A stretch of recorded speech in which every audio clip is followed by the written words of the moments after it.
Mistura Hit.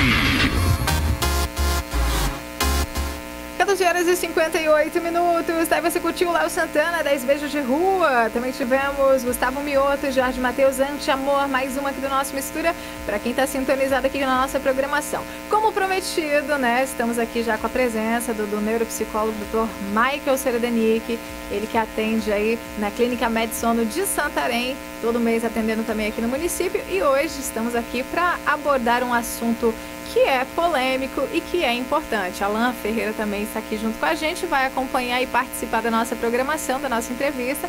A gente vai falar sobre Setembro Amarelo, mês de prevenção ao suicídio. Dr. Michael, boa tarde, seja bem-vindo aqui ao Mistura. Boa tarde, obrigado pelo convite, né? Setembro Amarelo, né? Uma cor bonita, mas alusiva a uma situação bem complicada que a gente tem no dia a dia, não só aqui no Brasil, mas em qualquer parte do mundo. Suicídio, né? Uma coisa muito perigosa e delicada de se tratar. Esse assunto que já foi um tabu muito maior, né? Ainda enfrenta grandes dificuldades na identificação de sinais, oferta e busca por ajuda, justamente, né, pelos preconceitos e a falta de informação. O ano passado foi um marco nacional nesse quesito, com a ocorrência de alguns fatores colaboraram, né, a população como um todo a dar mais atenção ao tema e procurar informações. Podemos dizer, claro, nos casos da baleia azul, né, que a gente teve uma grande incidência nesse chamado jogo que levou muita gente a cometer suicídio, né? Os pais ficavam preocupados, né? Meu filho vai utilizar a baleia azul e vai acontecer alguma coisa ruim. Bom, para começar, as pessoas que estão doentes, esse jogo funciona de uma forma bem negativa, que realmente pode ocasionar alguma coisa mais grave. Mas a criança que não está doente, aquilo não vai influenciar tanto como a gente imagina, como a gente tem medo. Então, crianças doentes buscam esse tipo de coisa. Buscam esse tipo de jogo, buscam esse tipo de mensagem, que é uma mensagem de morte, uma mensagem, né, levada mais assim para cessar algum problema, alguma dor da própria criança. Então, as crianças sadias, elas não têm necessidade nem interesse desse tipo de jogo. O suicídio é sempre a fase final de algum problema, né? E a gente sempre identifica como depressão e as demais, né, doenças. Né? A depressão é um distúrbio afetivo que acompanha a humanidade aí ao longo da sua história. Pessoas que sofrem com distúrbio de depressão, elas apresentam uma tristeza profunda, perda de interesse generalizado, falta de ânimo, de apetite, ausência de prazer e oscilação de humor que podem culminar em pensamentos suicidas. Por isso, o acompanhamento médico, claro, é indispensável, tanto para o diagnóstico quanto para o tratamento adequado. Hoje em dia, a depressão atinge mais de 300 milhões de pessoas de todas as idades no mundo, segundo a OMS, e aqui no Brasil estima-se, né, não tenho certeza se o dado está atualizado, mas são 5,8% da população que é afetada pela depressão, né? Isso, estimado em mais 15 anos, em torno de 20 a 30%. Então, quem não tem ainda um parente depressivo vai ter. Vai ter um pai, vai ter uma mãe, vai ter um irmão, vai ter um filho, e assim vai por diante. Então, o aumento está sendo de forma assim muito assustadora. Tem alguns motivos para existir esse aumento? Tem, né? Depois a gente vai comentar sobre isso. Mas o suicídio, quando a pessoa realmente toma essa decisão, não é porque a pessoa olhou um belo dia, ensolarado, eu vou me matar hoje. Para o cérebro permitir que a pessoa faça isso, porque o cérebro ele funciona de forma independente. E são 3 coisas que ele dá prioridade. Primeiro, a vida. Segundo é o sexo e terceiro a comida. São essas 3 coisas que ele mais, o cérebro foi uma parte biológica, que ele mais cuida do ser humano. Então, para o cérebro chegar e não se importar e permitir que a pessoa tire a vida dela, porque o cérebro tem a capacidade de não permitir. Mas se ele permitir, significa que o cérebro está bem abalado, está funcionando totalmente distorcido da normalidade. Então a pessoa não faz isso por... a pessoa ela foi... como é que a gente chama? Medrosa, foi... Covarde, isso mesmo, essa era a palavra. Ele não chega a esse ponto. Na verdade, o cérebro está tão destroçado o funcionamento dele que o cérebro permite. Então, a função do cérebro é proteger o ser humano pela vida, pelo sexo e pela comida. Então, se uma dessas 3 não está mais funcionando, quer dizer que o cérebro precisa de ajuda urgente. O que a gente mais... só um minutinho. O que a gente mais pode ver é as pessoas que sempre comentam, né, que na verdade a pessoa que comete suicídio, ela não está tentando acabar com a vida, ela está tentando acabar com a dor que ela sente. Com o sofrimento. Né? Isso com mesmo. certeza. Doutor, E como a gente pode identificar na família que uma pessoa tem depressão? Quais são os sintomas dessa pessoa, as características físicas dela, que ela apresenta ali um início de depressão? Primeiro, a pessoa se isolar cada vez mais, ela perdeu o interesse por aquilo que ela gostava, ela fica mais apática, o rosto, né, ela não sorri com frequência, e quando sorri às vezes é um sorriso falso, ela não se cuida mais a aparência, cabelo, barba, as meninas já não se pintam tanto, ela explode de uma maneira muito rápida por pouca coisa, ela não consegue mais dormir direito, começa a ir mal na escola, começa a afastar com as amizades, são vários fatores, né? Só que daí, se a pessoa não observa, a pessoa vai se acostumando com aquele novo ser e aí acha que aquilo é a pessoa. Normal. Então, minha filha é assim. Não é assim. Ser humano normal não funciona assim. A sua filha está com um problema. Você só não sabe qual é.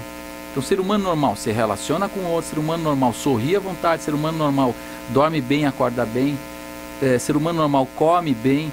Fora isso, tá anormal, né? Tem coisas que a gente até pode sobreviver mesmo estando fora do normal, mas tem coisas que não dá. E a questão de dormir bem é sempre um sinal, né? A gente tem que estar sempre prestando atenção nesse pequeno sinal. E esse não é um pequeno, esse é o sinal mais importante que nós temos hoje. Eu sempre digo, por que tem mais pessoas doentes da cabeça hoje? Não é porque tem mais problemas. Problemas, na verdade, tem menos hoje. Antigamente tinha muito mais. É só lembrar 30 anos atrás aqui em Rurópolis. Como é que era 30 anos atrás? Era mais fácil ou mais difícil? Era muito mais difícil. Só que não tinha tanto problema com pessoas doentes da cabeça. É que antigamente as pessoas comiam melhor e dormiam melhor. Essas são as duas partes mais importantes que o ser humano precisa ter. Desregulou o sono, quer dizer o quê? A parte hormonal vai ficar desregulada e a parte psicológica também. Então a doença, ela vai tomar conta quando a pessoa começa a estragar o sono dela. Primeira coisa, se prepara. Tá dormindo mal? Dormir mal não é acordar toda hora, todo instante. Dormir mal é você acordar cansado, mesmo depois de 10 horas de sono direto. Acordou cansado, você não está dormindo bem. Só que é questão daí de dias ou de meses, mas que vai estragar o cérebro, vai. Doutor, mas no caso você falou aí, dormi 10 horas. E mesmo assim, eu ainda amanheço cansado, com vontade de dormir mais. Está errado. O cérebro, quando dorme o suficiente para ele desperta você com ânimo, com vontade, com força. Então você não fica na cama. Aí eu quero ficar mais um pouco. Tá errado. Você já não dormiu bem aquela noite. Agora, uma noite ou outra mal dormida, qualquer um vai ter. Agora, 1, 2, 3, 1 mês, 2, se prepara. Guarda dinheiro, que você vai gastar muito dinheiro para arrumar a tua saúde. Se der tempo também, né? E é sempre bom a gente estar alerta, tanto a questão dos pais, marido, esposa, os familiares em geral, tem que estar sempre prestando atenção nesses pequenos sinais, né? Que são vários.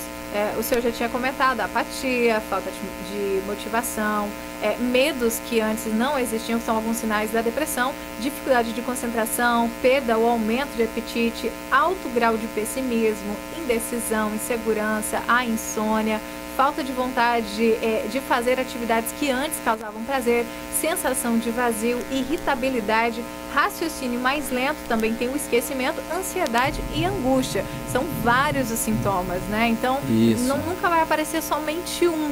Se a pessoa prestar bastante atenção, ela começa a notar um monte, e no mínimo aí uns 10 ou 15 sintomas. E é sempre bom a gente lembrar, né, que esse tratamento para depressão, para ansiedade também, né, todos esses distúrbios psicológicos ajudam as pessoas a não chegar no fim da linha, né, que seria o suicídio, que é o tema que a gente está tratando hoje. Isso, verdade. Tem doenças psicológicas, como o transtorno do pânico, a pessoa ela não vai querer se matar, ela tem medo de morrer, então ela nunca vai se matar.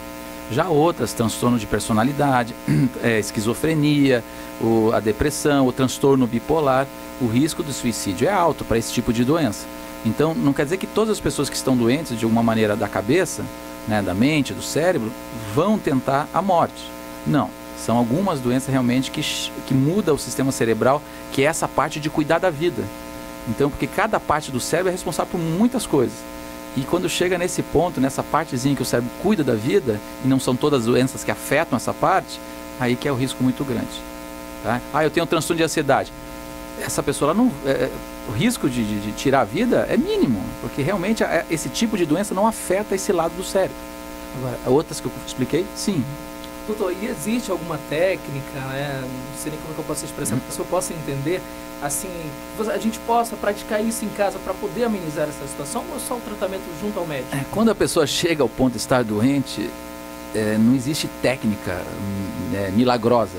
Faça isso, faz aquilo que isso fica bom. Não. Tem água santa. Não. Já afetou vários sistemas, sistema químico, sistema psicológico. A pessoa não fica depressiva somente porque também acontece alguma coisa de ruim. Em muitos dos casos, sim, aconteceu alguma coisa ruim na infância, altera o sistema do cérebro e a pessoa vai adoecendo. Desde lá, chega um ponto que realmente a doença toma conta completamente. Outros casos são doenças genéticas ou doenças passadas de forma hereditária. Mães depressivas, pais depressivos, tios depressivos, a criança ela fica mais depressiva com mais facilidade. Então, a fórmula mágica não existe. Existe você criar atenção e buscar ajuda, porque só depois da ajuda realmente, não só química, mas uma mudança cerebral, que é a parte da psicologia ou na neuropsicologia, é que a pessoa consegue em casa fazer algumas mudanças e ter uma percepção melhor e agir melhor durante o processo do início de uma nova crise ou de uma nova doença. Então, receita mágica é uma coisa que não existe, porque é muito complexo, é muito difícil, precisa de acompanhamento. Beleza. Doutor, tem uma participação aqui do Adean, ele está ouvindo a programação, ele está dizendo o seguinte, que ele não consegue dormir facilmente, né, tem dificuldade para dormir. Ele está perguntando se isso pode significa que ele está com depressão. Ele não dorme bem e a pergunta dele é se ele pode estar com depressão. Olha só.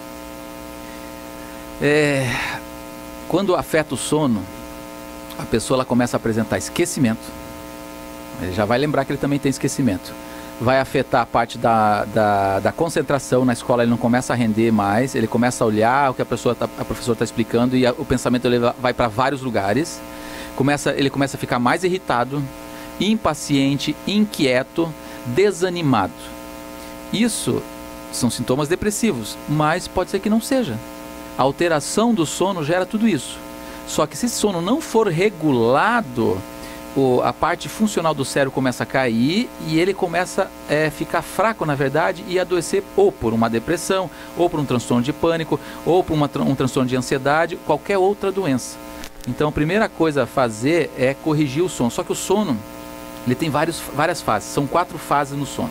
Quer dizer que o cérebro ele dorme, ele entra na fase 1, vai para a fase 2, vai para a fase 3 e a fase 4. Depois ele volta de novo para 1, 2, 3 e 4. O que é 1 e 2? É um sono leve, que você escuta o barulho e desperta. É como se estivesse dormindo acordado. Fase 3 e 4 é a parte mais importante, que é a regulagem hormonal e psicológica do ser humano. Só que as pessoas que têm dificuldade no sono, muitas vezes, não atingem a fase 3 e 4 corretamente. Fica mais na 1 e 2. Então ela dorme a noite toda, parece que não dormiu nada, acorda super cansado. O dormir bem é quando você atinge o mínimo que é considerável para 3 e a 4, que é um sono profundo. Muito bem, então. Voltando à questão do Setembro Amarelo, né? Como eu tinha falado, é uma questão da gente trabalhar e quebrar o tabu da sociedade. Porque quando a gente fala sobre depressão, fala sobre o suicídio, tem muita gente que não entende que é uma doença, que deve ser tratada, e sempre tem aquela velha frase clichê: isso é frescura, é falta de Deus, está querendo chamar atenção, não se esforça, não tenta para sair dali. E a intenção do Setembro Amarelo é chamar a atenção da população para isso, né, doutor? Para as pessoas procurar entender mais sobre o que está acontecendo, que é uma doença, né? É a falta de conhecimento. Povo sem conhecimento é um povo que fica lá atrás, muito antigamente, e não renova a experiência, não renova o aprendizado e acaba julgando doenças como realmente frescura e que não tem nada a ver. Ninguém quer se matar, ninguém. Quando a pessoa começa a falar, só falar é uma coisa, mas se ela falar e você ver outros sintomas, que é a apatia, ficar dentro do quarto, não sair, perder aquele brilho no olhar, perder a vontade de cuidar de si, aí sim que é um risco. Tem gente que só fala, realmente tem razão, tem gente que só fala, mas ele não tem os outros sintomas. Estava lendo alguns sintominhas que as pessoas devem ficar alerta nesses casos de suicídio, são pessoas que sempre repetem a mesma coisa, né? Ah, você ficaria bem melhor sem mim, eu estou acabando com a sua vida, começa a se desfazer de bens, de valores. Essas pessoas já devem ficar, né? Pelo menos os familiares em volta devem ficar no sistema de alerta, porque essa pessoa tem uma intenção. Não é só a frase, não é só a palavra que ela utiliza, você começa a ver os comportamentos dela. Então o alerta entra quando tem comportamentos diferentes do normal. Se vier a frase sozinha, a pessoa está sorrindo, está se divertindo, sai para balada e volta e está comendo bem, e isso aí é só a palavra, é só a frase, para chamar atenção realmente. Só que as pessoas, elas imaginam que tudo é para chamar atenção. E na maioria das vezes não. Poucas vezes sim, chama atenção, a grande maioria é realmente porque está doente. Outra coisa que gera o tal da depressão é o tal do abuso sexual. E aqui, infelizmente, é muito grande. Hoje eu atendi uma menina que ela foi abusada pelo vô, não foi desconhecido, só que com 7 anos. Imagina como é que está a cabeça dela hoje, com 13, 14, 15, 16, 17, a cabeça está ruim. E o que acontece com a família? Não acredita.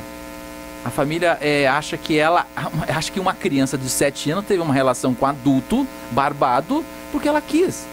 Gente, que absurdo. Você achar que uma criança vai ter interesse sexual. Criança não tem interesse de sexo. Criança só tem interesse de brincar, de afeto e carinho. Quando ela começar a ovular, que é a menstruação, que é aí que começa o interesse do sexo. Se uma criança tiver com interesse de sexo antes, alguém provocou isso nela. E não foi uma criança, foi um adulto. Então a gente tem muitas crianças depressivas hoje devido ao abuso sexual na infância e por parentes, não é por desconhecido. A grande maioria é vô, pai, tio, entendeu? Então, ficar atento. O que eu indico para as mães que têm medo das crianças sofrerem esse abuso, que é muito comum e é muito rápido para acontecer, ensine a tua criança, a sua filha, a berrar muito alto quando alguém encostar em alguma parte do corpo dela. Mas ensinar é você fazer um teatro com ela. Mas não é ensinar depois de adulta, é ensinar desde os 2, 3, 4 aninhos. O que acontece? Se um pai, um tio, um avô tocar nas partes íntimas dela, ou no seio, que não tem nada mais, a pessoa toca, ou na bunda, ou na vagina, automaticamente o cérebro já está programado para dar um berro. E nenhum adulto vai tocar numa criança que liga alarme. Ele se afasta, ele não volta mais. Ele vai tentar numa criança que se cala. E se a criança não tem esse preparo, no tocar, o cérebro não sabe o que fazer. O cérebro não faz ela tomar atitude porque o cérebro nunca viu aquilo. Então é algo novo que a criança fica calada e o adulto toma conta dela.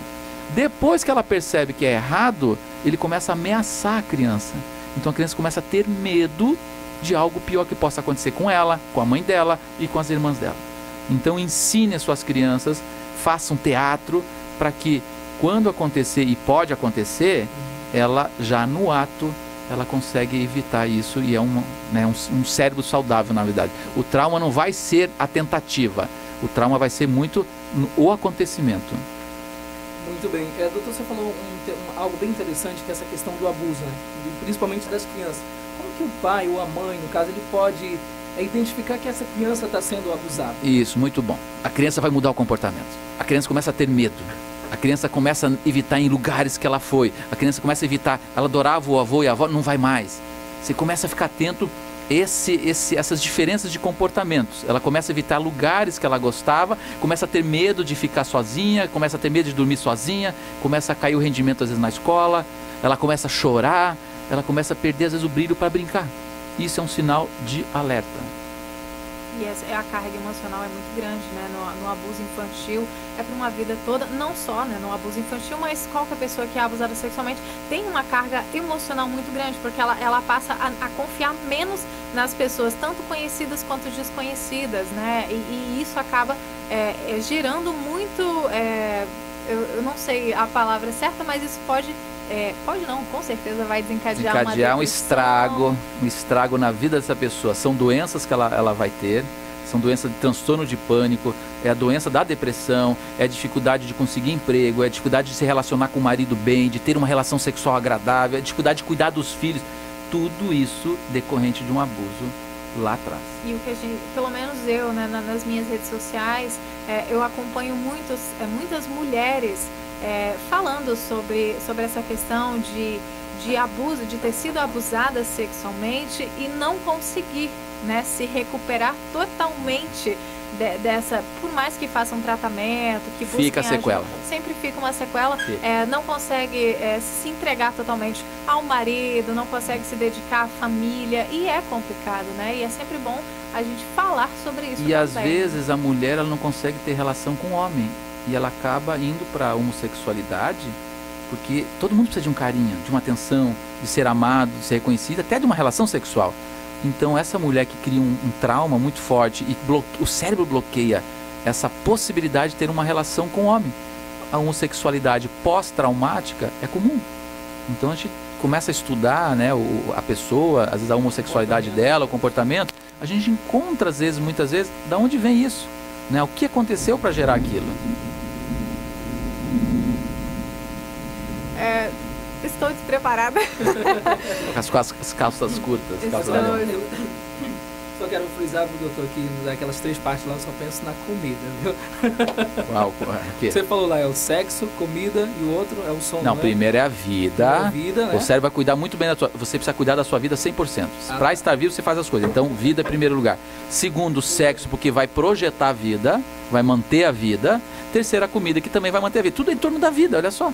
Olha que legal. Essas são as 3 partes que é parte da biologia, ou o próprio cérebro funcionando com a biologia, ele cuida de uma forma muito importante.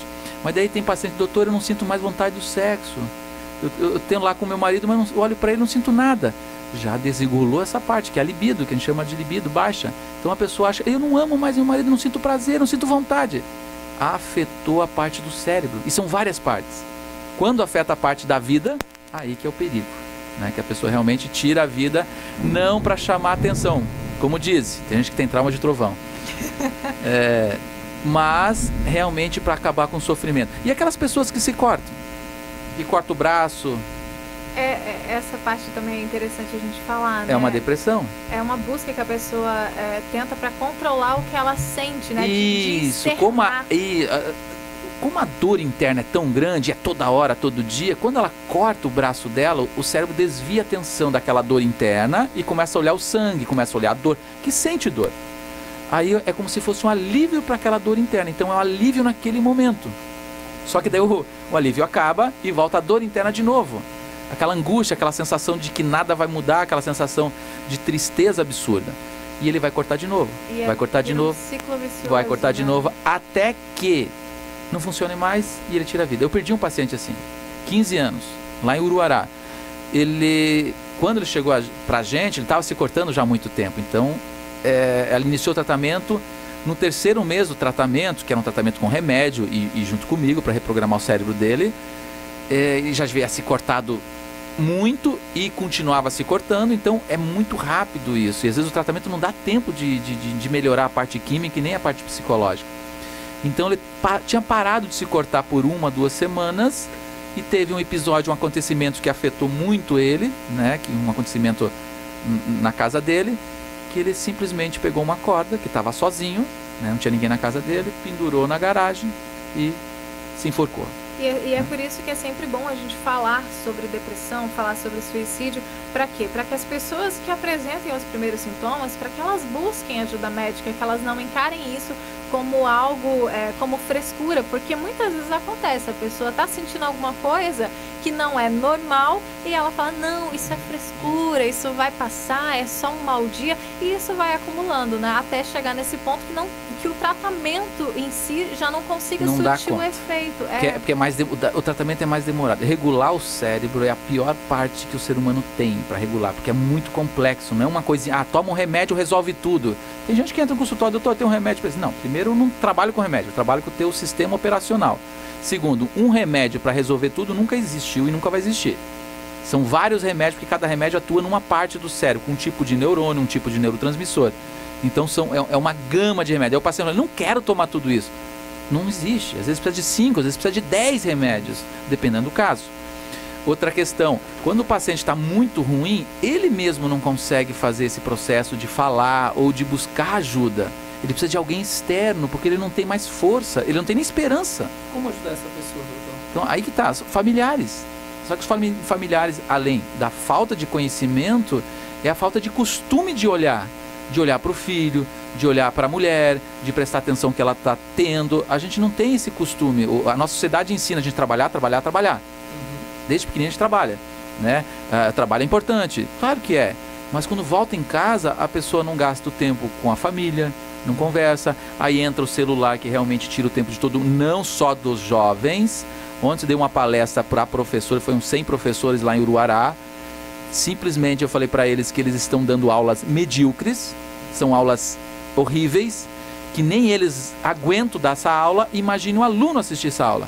Mas está vindo mais também pela dependência do celular dos próprios professores, que ficam até tarde vendo o celular. O celular vicia adulto e criança. E quando a gente utiliza mais tempo para ele e menos tempo para a gente e para a nossa família, as doenças vêm, a gente não enxerga e às vezes não dá tempo. E muitas vezes, né, falta aquele tempo com a família, a mãe, o pai trabalha o dia inteiro, chega em casa cansado, quer poder descansar um pouco, faz o quê? Dá o celular para a criança, vai assistir. Ou até mesmo o pai usa o celular para ver como é que tá as coisas, como é que tá a rede social e esquece de olhar o filho. É importante. Né? Às vezes é o filho que fica no celular, às vezes são os dois. Pai e filho, um de cada lado, sentado no sofá vendo o celular. Né? Como a gente vê hoje, os jovens saem, a gente fala do jovem, mas o adulto também é a mesma coisa. Sai, vai para um bar para conversar, para brincar, tá os 4 sentados calados, com o celular na mão, um olhando para o celular. Outro dia eu estava em Curitiba, né, num barzinho, saí com a minha esposa, eu já deixo o celular em casa, ou ela leva um só para alguém chamar, né, mas ninguém leva os dois, porque realmente não há necessidade, um celular para entrar em contato. E a gente sentado conversando num barzinho. Isso era 4 da tarde, tomando um choppzinho, de repente tá os dois namorados na mesa ao lado. Eu cutuquei a minha esposa, os dois com o celular na mão. Em vez de conversar, dialogar, falar de ideias, falar de futuro, tá os dois no celular meia hora. Um tomando suco, eu tô comendo no celular. Cadê o momento, né? Cadê o momento pessoa? O celular realmente ele traz benefício, mas o malefício que ele está trazendo e a gente está perdendo o controle é devastador, que aí entra, né, a alteração do cérebro por causa do problema do sono. Muito bem, doutor. Muitas pessoas, quando se fala assim, tem que ir no psicólogo, enfim, já fala, fulano tá doido, né? A sociedade tem isso, né? Quando se fala de psicólogo. Em que momento eu posso ir no psicólogo, ter aquela conversa, aquele diálogo, digamos assim, uma consulta com um psicólogo? Só quando eu tiver alguns sintomas, eu posso ir a qualquer momento? Você vai no dentista quando tem um problema de canal ou vai antes? Antes? Claro, sai mais barato. Né? Se você faz uma vistoria no teu dente a cada 6 meses e se encontrar início de uma cárie, já conserta, sai baratinho. Agora, você vai lá com a dor de dente, você ou tira o dente, ou coloca uma prótese, ou faz outra coisa, você vai gastar um absurdo. Com certeza. Então, o psicólogo não é para doido. Se entra um doido na minha sala, eu saio pela janela. Vou fazer o que com o doido? Doido é uma palavra meio complicado, né? Doido é aquela pessoa que não tem mais consciência de nada, do que está fazendo, né? Mas o psicólogo atende pessoas com problemas, com transtornos, né? Com uma doença que pode ser ou revertida ou amenizada. Já o doido pode ser um esquizofrênico, né? Ou um próprio psicopata, que não parece que é doido, mas é totalmente doido, porque ele faz muito mal para ele e para as pessoas. A gente não tem como trabalhar. Então tem doenças realmente que o psicólogo não tem acesso, não tem o que fazer. Já outras, sim. Então para psicólogo é a mesma coisa para dentista. Você tem pacientes que falam assim, doutor, ainda bem que eu fiquei doente. Eu falei, mas por que a senhora acha isso? Porque eu vim aqui até o senhor. Depois de um ano de tratamento. Eu falei, nossa, eu aprendi tanta coisa, eu mudei tanta coisa boa na minha vida, além de melhorar a minha saúde, agora eu olho a vida de forma diferente. Hoje eu encaro de forma diferente. Hoje eu olho aqueles problemas que nem eu antes, eu tinha que resolver tudo. Hoje eu olho e falo assim, que se dane, eu não vou resolver tudo. E durmo tranquila. Quer dizer o quê? A pessoa mudou um sistema do cérebro, não só ficou boa da doença que ela entrou no consultório, mas ela está tendo uma vida de qualidade, que é hoje de pensar diferente, agir de forma diferente. E o que a gente aprende com os pais, 10% está ótimo, 90% está errado. Porque a gente aprende muito errado e ensina errado. Então, às vezes, ir para um lugar para aprender da forma correta, é que nem escovar dente. Você aprende errado, chega no dentista, olha, vai escovar assim, assim, nossa, eu fazia errado. Então a gente aprende praticamente tudo errado. Poucas coisas a gente realmente de uma forma científica ou da melhor maneira possível. O resto é no improviso. Então o psicólogo é para qualquer pessoa que gostaria ou de se conhecer, ou de verificar, fazer uma consulta para saber se está tudo em ordem. Então tá aí, ouvinte, né, Ana Cláudia? Chega dessa história, desse tabu, drama todo, né? Como é que é? Tabu? É tabu. Tabu, justamente, né? Que você, não vou no psicólogo porque só vai doido. Nada disso, né, doutor? Isso, então o psicólogo acaba sendo um momento onde você possa aprender a lidar não só com os outros, mas principalmente com você. Aprender, porque você não sabe. Ninguém sabe. Como eu aprendi...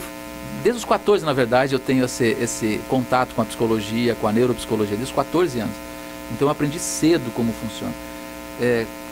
Por esse aprendizado cedo, me ajuda, na verdade, a viver muito melhor há muito tempo.